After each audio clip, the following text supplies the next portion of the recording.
Hi, this is Kevin Thomas, and welcome to the At Home Film Festival. I had a great episode all planned, but then I had lunch with my friend Jeff, and we talked about the writers and actors strike and how AI is part of the reason that they are striking. There's so many other reasons, but AI is one of the many factors. And AI, artificial intelligence, has gone back way back here to 1927. This really early film involved AI. So it's not new to us, but it is maybe going to take over and hurt a lot of actors and writers and their careers because a computer one day will be doing it for us. If you don't believe me, ChatGPT is right here, right now. But while we salute and support the writers and actors who are on strike, why don't we take a look at 7 movies, one for each day of the week, that do involve AI. There are so many classics and great ones like Metropolis here, so I'm not doing the big classic ones that we all know. I try to uncover a few other little secret gems or stick more to the comedy, campy side of it. But let's take a look now. Simone stars Al Pacino, and you could find this on the Roku channel. And this is exactly what's going on right now. He invents an actress all through computer generation who stars in his movies, and everybody loves her. He makes her more like a Greta Garbo recluse because he doesn't want to tell people she's not real, but she's not. She's just there, a computer-generated actress. We don't need this in our world. We need real people with real jobs to do this. So enjoy Simone the movie, but don't let this happen in real life. By the way, the director thought it was so impressive, AI and CGI at this time period of filmmaking, that he was going to have a computer-generated actress. Oh no, the Screen Actors Guild said no. So they actually hired an actress to play the artificial intelligent actress. So there is a real person acting in this movie, but in today's world, maybe this won't happen. Wouldn't that be sad to learn that we're watching performances from just computers? Oh, no, no, no. My friend Jeff and I actually started our whole conversation after we talked about AI as this movie Looker, super campy. You could rent it for a few dollars. I really enjoy it. And it's about the advertising world where they hire models, do some very minor plastic surgery, and yet they realize they're not selling the products as much as they could. They thought that plastic surgery would fix it. So what happens instead is they decide to scan them, make them computer generated, and then they won't need the live actress anymore. They'll just go to the computer generation. Sounds like the world may be heading this way, but let's not let it. We have to support actors and writers to do the work for us because we all need a job, right? So here's a scene from Looker where they're scanning Susan Day so they could use her likeness later and not have to hire her again. People thought this was outrageous back in 1980s, but guess what? Later on, people started really, oh my God, this could really happen.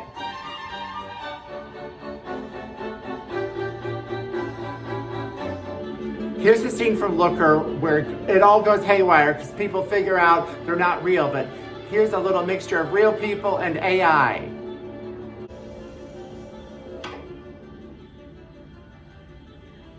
Oh, Mom, do we have to have the same old thing again? Yeah, I'm tired of the same old breakfast.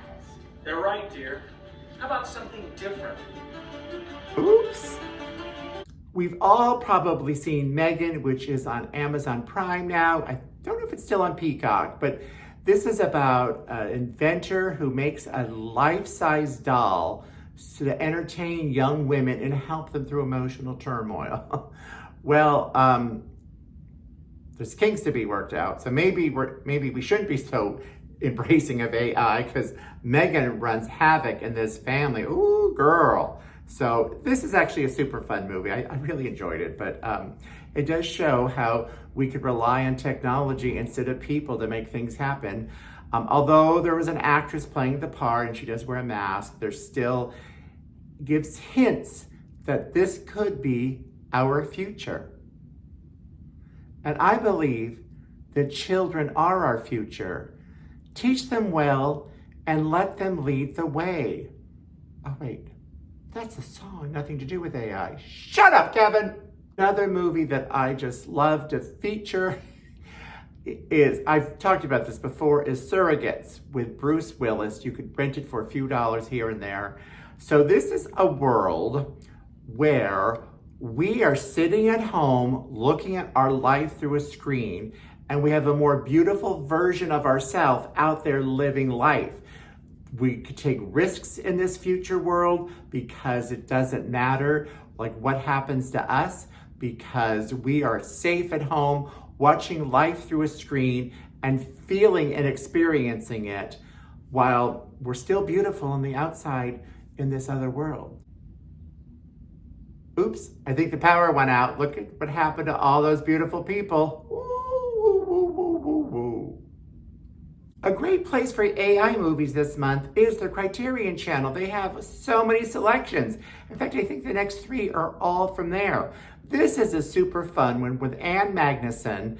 She makes Mr. Right. She invents a man that's perfect for her. She's able to keep busy and still have this man, yet of course he's not real, he's computer generated. Doesn't hurt that he looks like, well, actually not romantically or sexually, looking like John Malkovich. I mean, if you're going to invent a robot, you probably want a hottie. But anyway, he's so appealing. Really enjoy this movie. It's from Susan Seidelman, who always does fun stuff. Remember, she's the woman who's desperately seeking Susan. So here's another one we could watch and enjoy. Great, great cast that does so many wonderful things. John Malkovich, who's usually not a riot, is super funny in this. Wow. There he is as himself, a human being, the inventor, and of course, as the robot that he makes. Also on the Criterion Channel is his kind of campy movie called Demon Seed, where Julie Christie plays the wife of a brilliant man who invents everything. Their house is so automated. The doors open on command, that makes food on command. They have this great robot that's taking care of them. But the robot has a mind of its own because it's smart. And it decides it wants to create life. Yes, bring life into the world. So what does he have to do? He has to rape Julie Christie and sort of make a hybrid human robot, kind of like the Rosemary's Baby of the tech world. Wow. This movie actually got pretty good reviews, even though it's super campy, but Warren Beatty, very good friends with Julie Christie, actually ex-lover, said her career is now down the toilet forever because of this movie. Maybe which is why he threw her a bone a year later and they did Heaven Can Wait. She came back to people loving her. And then later on, she got more Oscar nominations. So Warren Beatty doesn't know everything. Another fun, interesting one, but yet dated on the Criterion Channel is Electric Dreams. I like this and Looker a lot because they also have a fun 1980s soundtrack. This is even up for a British Academy Award for Best Song. Wow. Where we have a young, nerdy scientist who invents this great robot, kind of like the cousin to Hal from 2001, A Space Odyssey. Then this beautiful woman moves in next door, Virginia Madsen. And not only does the inventor fall in love with her, but guess what? The robot does too. Feelings, feelings, feelings. Nothing more than feelings. So the robot, of course, tries whatever it can to get in the way of the inventor. Is it successful or not? We have to watch this movie to find out. But let's go together in Electric Dreams. Minimally, you will like the soundtrack, I promise you that. If you like 80s music. Thank you for tuning in. This is Kevin. I welcome comments. I need subscribers. Yes, I do. And we are listening to one of the fun songs from Electric Dreams, the movie by Boy George called Love is Love, which has become very useful in today's world, don't you think? But I can't wait to see you next week, and I hope you share. Oh, by the way, I have a little AI on Share too. Let's find that and listen, okay? So here's Cher, the real Cher, in a music video from several, probably decades ago. But someone who shared their Cher AI took a Madonna song and turned it into a Cher song through AI technology. Let's listen.